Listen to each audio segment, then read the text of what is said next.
और चलिए बढ़ते हैं आगे और उस वक्त की बड़ी खबर की बात करते हैं। प्रयागराज से खबर है जहां पर कोल्ड स्टोरेज का हिस्सा गिरने के बाद यहां पर रिसाव जारी है। कोल्ड स्टोरेज का एक हिस्सा गिरा है और हादसे में 4 मजदूरों की मौत की खबर है। हिस्सा गिरने के बाद यहां पर गैस का रिसाव किया जा रहा है। सपा के पूर्व मंत्री अंसार अहमद का है ये कोल्ड स्टोरेज। आपको बता दें कि इस समय राहत बचाव की टीम वहां पर मौजूद है। रेस्क्यू ऑपरेशन किया जा रहा है। बचाव कार्य इस समय जारी है और जो लोग दबे हुए हैं उनको बाहर निकालने का प्रयास यहां पर किया जा रहा है। इस वक्त की बड़ी खबर हम आपको बता रहे हैं। बिल्डिंग ढही है और इस वजह से यहां पर अफरा तफरी का माहौल बन गया है। टीम मौके पर मौजूद है, पुलिस की टीम मौके पर मौजूद है, प्रशासन की टीम मौके पर मौजूद है और रेस्क्यू ऑपरेशन यहां पर चलाया जा रहा है। कुछ लोगों के दबे होने की भी आशंका है। मलबा हटाने का काम जारी है और दबे लोगों की तलाश में यहां पर रेस्क्यू टीम जुटी हुई है। आपको बता रहे हैं जहां पर देखिए किस तरीके से भगदड़ की स्थिति बनी है। लोगों में काफी आक्रोश भी देखने को मिला और यहां पर जो तमाम पुलिसकर्मी है, जो पूरी टीम यहां पर मौजूद है, अपना फेस कवर कर, अपना मुंह ढककर यहां पर ये ऑपरेशन चला रही है। ये कोल्ड स्टोरेज जिसकी एक बिल्डिंग यहां पर ढही है, ये बिल्डिंग भरभरा कर गिरी है और इस वजह से कई मजदूरों के दबे होने की भी आशंका यहां पर जताई जा रही है। इस वक्त की बड़ी खबर हम आपको बता रहे हैं। कोल्ड स्टोरेज का एक हिस्सा गिरा है और यहाँ पर अभी भी गैस रिसाव हो रहा है, तो लोगों को यहाँ पर सांस लेने में भी दिक्कत हो रही है। जो तमाम लोग यहाँ पर मौजूद हैं उन्हें दूर रहने की हिदायत यहाँ पर दी जा रही है। चंदापुर का ये मामला है, कोल्ड स्टोरेज का मामला है, जहाँ पर आज ये बड़ा हादसा हुआ है, ये बड़ा घटनाक्रम हुआ है, जहाँ पर इस बिल्डिंग का एक हिस्सा भरभरा कर गिरा है और अब यहाँ पर मलबे को हटाने का काम किया जा रहा है।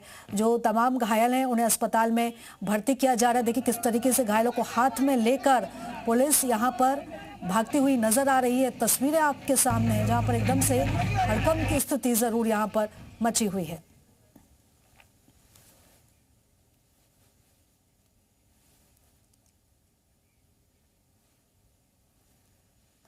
और चलिए इस खबर पर हम ज्यादा बातचीत करते हैं। हमारे साथ पूर्व मेयर हमारे साथ जुड़ चुके हैं। सर, जिस तरीके से आप ये पूरी स्थिति देख रहे हैं, इसको लेकर आप क्या कुछ कहना चाहेंगे? देखिए, बहुत ही दर्दनाक घटना है और दुर्भाग्यपूर्ण है और यह आदर्श कोल्ड स्टोरेज गद्दोपुर प्रयागराज का जो गिरा है, उसके नीचे मजदूरों जो दम घुटने और दबने से मृत्यु भी हुई है और घायल भी है और लगातार रेस्क्यू कार्य जारी है। एसडीआरएफ, नगर निगम और फायर ब्रिगेड द्वारा पूरा जिला प्रशासन यहाँ पर उपस्थित है और बड़ी तन्मयता के साथ बचाव राहत कार्य जो है बिल्कुल। देखिए आप बता जरूर रहे हैं कि देखिए राहत बचाव कार्य जारी है यहाँ पर गणेश जी, लेकिन ये यहाँ पर जो तमाम लोग थे उनकी तरफ से ये कहा जा रहा था कि काफी समय से ये हिस्सा क्षतिग्रस्त था, मरम्मत की भी मांग की जा रही थी। यहाँ पर एक बड़ी लापरवाही तो है ही ना, जिसका खामियाजा यहाँ पर इन तमाम मजदूरों को उठाना पड़ रहा है। नहीं, हमने सभी अधिकारियों को भी निर्देशित किया है कि जो कोल्ड स्टोरेज के मालिक हैं, जिन्होंने इन बुनियादी चीजों की अनदेखा किया जिसके कारण ये घटना हुई है, उनके खिलाफ भी कठोरतम कार्रवाई हो और जो इस प्रकार की लापरवाही अक्षम्य है जिससे हमारे मजदूरों की जाने गई है, मेरी और जिला प्रशासन और हमारी सरकार की पूरी संवेदना है। निश्चित रूप से इनको न्याय मिलेगा और दोषियों के खिलाफ कठोर कार्रवाई होगी। बिल्कुल। गणेश जी, हम आपसे ये भी जानकारी लेना चाहते हैं कि लगभग कितने मजदूर यहाँ पर थे जिनके मौत का भी आंकड़ा सामने आया है? देखिए, अभी स्थिति स्पष्ट नहीं, चूंकि लगातार बचाव राहत कार्य प्रारंभ है। 5-7 लोग जो है घायल अवस्था में निकाले गए हैं और एक दो लोगों की मृत अवस्था में निकाला गया है और लगातार बचाव राहत कार्य जारी है और संख्या भी अभी स्पष्ट नहीं। गणेश जी, 12 से ज्यादा मजदूरों के दबे होने की भी आशंका थी यहाँ पर। अभी इसीलिए मैं कह रहा हूँ ना कि अभी स्थिति स्पष्ट जब तक नहीं हो पाएगी, जब तक कि ये सारे मलबे वहाँ हटाए नहीं जाएंगे, तो जेसीबी वगैरह लगी हुई है और लगातार इस पर कार्रवाई चल रही है। जैसी स्थिति स्पष्ट होती है तो फिर आगे अवगत कराया जाए। ठीक है गणेश जी, तमाम जानकारी के लिए आपका बहुत धन्यवाद। हमारे साथ जुड़ने के लिए बहुत धन्यवाद आपका।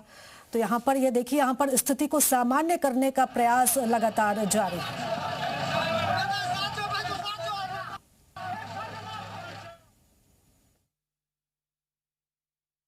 हमारे सारे अधिकारी मौके पे पहुंच गए। फायर की टीम और सारे मजिस्ट्रेट और हॉस्पिटल से हमारे एम्बुलेंसेस वगैरह सारी टीमें पहुंच गई। हम लोग स्वयं हम और सीपी साहब हम लोग भी अभी तत्काल पहुंचे ही हैं। जैसा आप देख रहे हैं राहत एवं बचाव कार्य लगातार चल रहा है। एनडीआरएफ की टीम अभी जस्ट पहुंचने वाली है। एसडीआरएफ की टीम और बाकी टीमें और फायर डिपार्टमेंट की टीम अपना काम कर रही है। लगातार जो मलबा है उसको हटाया जा रहा है। अभी लगभग 6 घायलों को अस्पताल ले जाया गया है। प्रयागराज के फाफा मऊ के चंदापुर इलाके में जो कोल्ड स्टोर है उसका जो एक हिस्सा है वो जर्जर हालात में था, जिसके चलते ये गिर चुका है और इसके चपेट में आने से कई जो मजदूर हैं वो घायल हैं। कई मजदूरों के मौत की जो सूचना है वो भी आई है और मौके पर देखिए किस तरीके से बचाव राहत का जो काम है, तमाम जो टीमें हैं खास करके एनडीआरएफ और एसडीआरएफ की जो टीमें हैं, मेडिकल की जो टीमें हैं, फायर ब्रिगेड की टीमें हैं, वो लगातार देखिए किस तरीके से बचाव राहत का जो काम है वो कर रही हैं। हैरानी ये भी है कि आखिर ये अगर जर्जर हालत में था तो क्यों इसको चलने दिया जा रहा था, क्योंकि लोगों की जान जो है वो जोखिम में डाल करके ये पूरा कोल्ड स्टोर जिस तरीके से संचालित हो रहा था, इससे सवाल भी उठते हैं। हालांकि अभी यहाँ पर बचाव राहत का जो काम है वो किया जा रहा है, क्योंकि यहाँ ना सिर्फ ये कोल्ड स्टोर का मलबा गिरा है, ये एक हिस्सा गिरा है, बल्कि अमोनिया गैस का रिसाव भी हो रहा है, जिसके चलते यहाँ पर बचाव राहत के काम में भी दिक्कतें और दुश्वारियां आ रही हैं। सर, आप लोग बचाव राहत में जुटे हैं जी। कितनी देर से आप लोग काम कर रहे हैं यहाँ पे? लगभग 1-1.5 घंटे पहले से। कितने लोगों को बचाए हैं यहाँ से? 3 जीवित है, 3 हमारे सर्च एंड रेस्क्यू ऑपरेशन शुरू करने से पहले लगे। 3 लोग मतलब मृत हालत में मिले हैं। इसका हम सर्टिफाई नहीं कर सकते, लेकिन वो एक तरीके से कहें तो अनकॉन्शियस थे वो। जी, अनकॉन्शियस थे, बताया यही जा रहा है। कितने लोग यहाँ पर हो सकते हैं इसकी मुझे जानकारी नहीं है। मतलब 1-1.5 घंटे से आप लोग लगातार देखिए, ये जीआरएफ की जो टीमें हैं वो लगातार यहाँ पर 1-1.5 घंटे से रेस्क्यू का जो काम है वो कर रही हैं। जेसीबी है जिसके जरिए मलबे को हटाया जा रहा है। अमोनिया गैस का रिसाव अभी भी यहाँ पर हो रहा है। इसके चलते हालात जो है थोड़ा सा नियंत्रण के कहें तो बाहर हैं, लेकिन तो तमाम कोशिशें हैं प्रशासनिक अमले की तरफ से, पुलिस महकमे की तरफ से, जो बचाव राहत की जो टीमें हैं उनकी तरफ से यहाँ पर किए जा रहे हैं। तस्वीर जो है ग्राउंड जीरो से जी मीडिया आपको दिखा रहा है और कोशिश ये है कि जो लोग अगर यहाँ पर हों इस मलबे के चपेट में तो उनको सुरक्षित बचाया जाए। इसकी जो कोशिशें हैं फिलहाल मौके पर लगातार जारी हैं और हालात को नियंत्रण में करने की जो तमाम कोशिशें हैं वो भी की जा रही हैं। गुफरान, जी मीडिया, प्रयागराज। और चलिए इस खबर पर ज्यादा जानकारी लेंगे, हमारे सहयोगी गुफरान भी हमारे साथ बने हुए हैं। गुफरान, आप इस समय ग्राउंड जीरो पर मौजूद है, क्या कुछ अभी स्थिति है? बिल्कुल, देखिए अगर मौके की बात करें तो अभी भी बचाव राहत का जो काम है, तमाम जो टीमें हैं खास करके एनडीआरएफ, एसडीआरएफ और जो फायर ब्रिगेड की टीमें हैं वो कोशिश कर रही हैं, मलबे को हटाया जाता है जेसीबी की मदद से। लेकिन अभी इस पूरे घटनाक्रम में मौत का आंकड़ा कितना है ये साफ स्पष्ट नहीं है, लेकिन जो शुरुआती जानकारी सामने आई है उसमें 4 से ज्यादा लोगों की मौत की जो खबर है वो फिलहाल आई है। इसके अलावा कई जो मजदूर हैं मलबे में अभी भी दबे होने की आशंका है, उनको निकालने की कोशिश जो है, रेस्क्यू करने की जो कोशिश है वो टीमें कर रही हैं। कई ऐसे हैं जो चपेट में आए थे, जो घायल अवस्था में हैं, उनको हॉस्पिटलाइज भी कराया गया है। अभी जो तमाम जो आला अधिकारी हैं जनपद के वो भी मौके पर मौजूद हैं। अभी कुछ देर पहले यहाँ पर गणेश केशवानी जो कि महापौर हैं वो भी पहुंचे थे, उन्होंने भी पूरे हालात का एक तरीके से कहें तो जायजा लिया था। जो टीमें यहाँ पर बचाव राहत में जुटी हैं उनको जरूरी दिशा निर्देश भी दिए और अभी भी यहाँ पर टीमें जो है वो लगातार एक्टिव हैं और एम्बुलेंसेज जो है वो भी यहाँ पर खड़ी हैं ताकि जो घायल अवस्था में निकलते हैं, निकाला जाता है तो उनको यहाँ से उपचार के लिए भेजा जाए। इसकी तमाम जो कोशिशें हैं वो फिलहाल मौके पर की जा रही हैं। अभी जो हालात जिस तरीके के यहाँ हैं इससे ये माना जा रहा है कि मौत का जो आंकड़ा है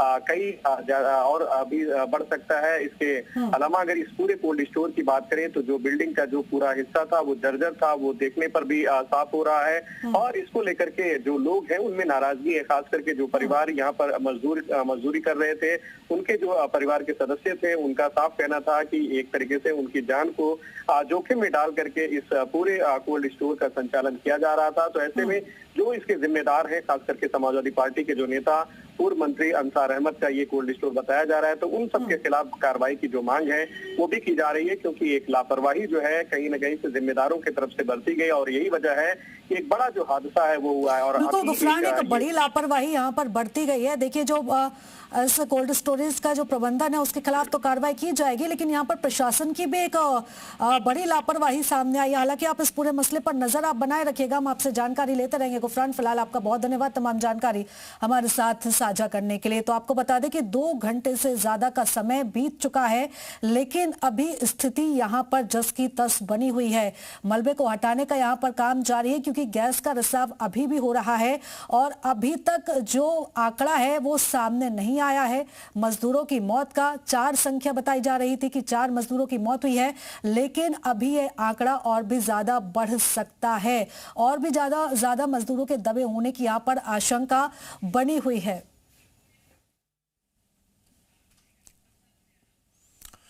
तो बड़ा हादसा हुआ है और इस हादसे पर हमारी नजर लगातार बनी हुई। हादसे के बाद राहत बचाव कार्य कई घंटों से जारी है। अभी भी कुछ लोगों के मलबे के नीचे दबे होने की आशंका है।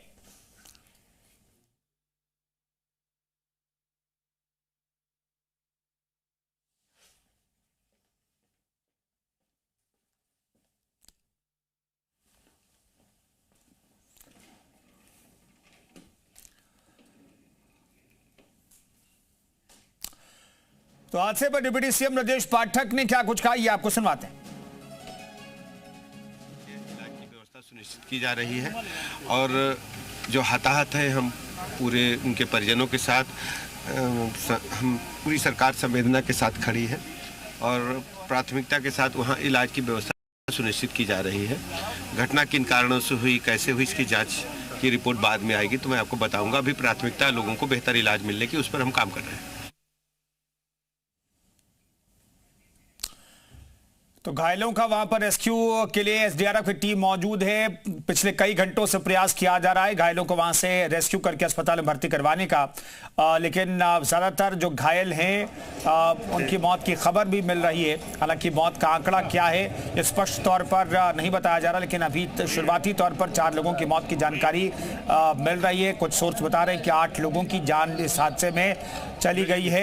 अमोनिया गैस के रिसाव के बाद स्थानीय लोगों को भी परेशानी हो रही है, लेकिन गंभीर लापरवाही अगर यहाँ पर बिल्डिंग जर्जर थी तो आखिर वक्त रहते इसे दुरुस्त क्यों नहीं कराया गया, उस हिस्से के बारे में क्यों प्रशासन को जानकारी नहीं थी, कोल्ड स्टोरेज प्रशासन को जानकारी नहीं थी, ये अपने आप में बड़ा सवाल है। अमोनिया गैस के रिसाव के बाद वहां पर अफरा तफरी मची। दरअसल गैस का रिसाव तब हुआ जब बिल्डिंग का एक हिस्सा गिरा। ये कोल्ड स्टोरेज है जिसमें मजदूर काम कर रहे थे और इसी दौरान यहां पर भरभरा करके एक हिस्सा गिरा है, जिसकी चपेट में कई मजदूर आ गए हैं और अभी तक जो जानकारी है उसके मुताबिक 4 लोगों की मौत हो चुकी है। हालांकि आंकड़ा और भी बढ़ सकता है, ऐसी आशंका है, लेकिन आधिकारिक तौर पर पुष्टि का हम इंतजार कर रहे हैं। प्रयागराज में कोल्ड स्टोरेज का एक हिस्सा ढह गया है जिसमें 4 लोगों की मौत हो गई है। वहीं दानिश आजा अंसारी ने क्या कुछ कहा है इस पूरे मामले पर आपको सुनवाते हैं। इलाज की व्यवस्था सुनिश्चित की जा रही है और जो हताहत है अंसारी जी इस वक्त हमारे साथ है। सर, प्रयागराज में बड़ी घटना हुई, सपा नेता का कोल्ड स्टोरेज गिर जाने की वजह से 4 लोगों की मौत हो गई है, तमाम लोग अभी आईसीयू में हैं। कैसे इसको घटना को देखते हैं? तो ये दुखद घटना है जो प्रयागराज में हुई है और तत्काल वहाँ जो आवश्यक प्रशासनिक बैकअप चाहिए था वहाँ पे दिया गया है और निश्चित तौर पे जांच चल रही है। जांच उपरांत जो भी आवश्यक कार्रवाई होगी निश्चित तौर पे की जाएगी। क्योंकि सर समाजवादी पार्टी के नेता हैं तो इसलिए जो है वहाँ पर और भी ज़्यादा कहा जा रहा है सपा की तरफ से कि फोकस किया जा रहा है, ज़बरदस्ती का उसमें विवाद बनाया जा रहा है। इस हर बात पे समाजवादी पार्टी उसको राजनीतिक रूप देने का काम ये समाजवादी पार्टी का है। अगर कहीं दुर्घटना हुई है, उस दुर्घटना पे जो आवश्यक रेस्क्यू होना चाहिए वो होगा और निश्चित तौर पर कार्रवाई भी होगी। अगर कोई इस तरह उस घटना के पीछे किसी का मंशा अगर गलत होगा तो उस पर कार्रवाई भी होगी। गुफरान हमारे साथ मौजूद हैं। गुफरान, क्या स्थिति है और जिन लोगों की मौत हुई है उनके बारे में आप क्या जानकारी मिल रही और आंकड़े को लेकर के स्पष्ट तौर पर क्यों फिगर सामने नहीं आ पा रहा है? देखिए, अभी मौत का जो आंकड़ा है वो प्रशासनिक अमले की तरफ से जरूर नहीं जारी किया गया है, लेकिन जो मौके से जो बॉडीज जो है रेस्क्यू करके यहाँ से टीमें लेकर के गई हैं, इससे साफ है कि मौत का जो आंकड़ा है 4 से ज्यादा का है, क्योंकि 4 जो बॉडीज हैं वो खुद हमने अपनी आंखों से देखी है, तो इससे साफ माना जा सकता है। हालांकि ये आंकड़ा और भी बढ़ सकता है, क्योंकि जो घायल अवस्था में ले जाए गए हैं उनकी अवस्था जो है बेहद गंभीर है। हालांकि अभी जो मेडिकल पुष्टि ठीक है, नजर बनाए रखिए। इस खबर पर जानकारी देने के लिए बहुत बहुत धन्यवाद आपका। तो इस खबर पर हमारी नजर लगातार बनी हुई है।